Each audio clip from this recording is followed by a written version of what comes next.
दुर्योधन नहीं, यह योद्धा था कर्ण का सबसे खास मित्र।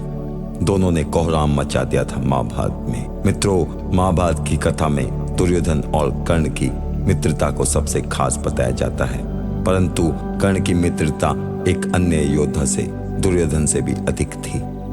दोनों ही योद्धाओं में इतनी शक्ति थी कि वे चाहते तो कुरुक्षेत्र के युद्ध में पांडवों को हरा सकते थे। यदि दुर्योधन कर्ण पर विश्वास करता तो युद्ध का परिणाम कुछ और ही होता। मित्रों, सूर्यपुत्र कर्ण और द्रोणाचार्य के पुत्र अश्वत्थामा में गहरी मित्रता थी। वे दोनों साथ साथ आखेट करते थे और कई मामलों में वे साथ ही रहते थे। कर्ण के पास जहां दिव्य कवच और कुंडल था, वहीं अश्वत्थामा के माथे पर दिव्य मणि थी जो उसे अजर, अमर और अपराजय बनाती थी। महाभारत के युद्ध में अश्वत्थामा ने ही एक बार कर्ण को बचाया था। एक बार अश्वत्थामा की रक्षा के लिए भी कर्ण ने अपना खास हथियार चलाया था। अश्वत्थामा गुरु द्रोणाचार्य के पुत्र थे और कर्ण उनसे धनुष विद्या सीखना चाहता था, लेकिन द्रोणाचार्य ने यह कहते हुए इनकार कर दिया था कि मैं सिर्फ राजपुत्रों को ही विद्या सिखाने के लिए प्रतिबद्ध हूँ।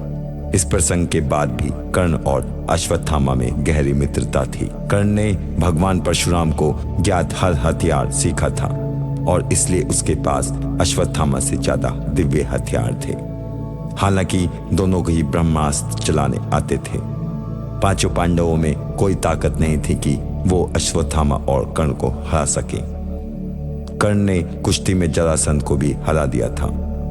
कर्ण ने अपने धनुष की नोक से 10,000 हाथियों वाले भीम को कुरुक्षेत्र में घसीटा था। उसने माता कुंती को वचन दिया था कि वह अर्जुन को छोड़कर किसी को नहीं मारेगा। श्री कृष्ण ने स्वयं 2 बार उल्लेख किया है कि घटोत्कच के अलावा कोई भी इतना शक्तिशाली नहीं था कि वह रात में कर्ण का सामना कर सके। अश्वत्थामा ने एक बार घटोत्कच को हराया था, लेकिन जब घटोत्कच अपने सर्वश्रेष्ठ बल पर था और माया भी शुरू कर दी थी, तो अश्वत्थामा और द्रोणाचार्य को केवल एक बार से हरा दिया था। बाद में दुर्योधन ने घबराकर कर्ण से घटोत्कच पर अपना अमोघ अस्त्र चलाने को कहा। इंद्र से प्राप्त कर्ण ने उस अचूक अस्त्र को अर्जुन के लिए बचाकर रखा था, जिसे वह एक बार ही इस्तेमाल कर सकता था, लेकिन घटोत्कच ने त्राही मचा रखी थी। तब कर्ण को मजबूरन उस पर यह अस्त्र चलाना पड़ा। दुर्योधन ने अश्वत्थामा को सबसे आखिरी में सेनापति बनाया था। यदि वह पहले ही या भीष्म पितामह के बाद सेनापति बना देता तो युद्ध का परिणाम कुछ और होता। युद्ध खत्म होने के बाद भी अश्वत्थामा बचा रह गया था।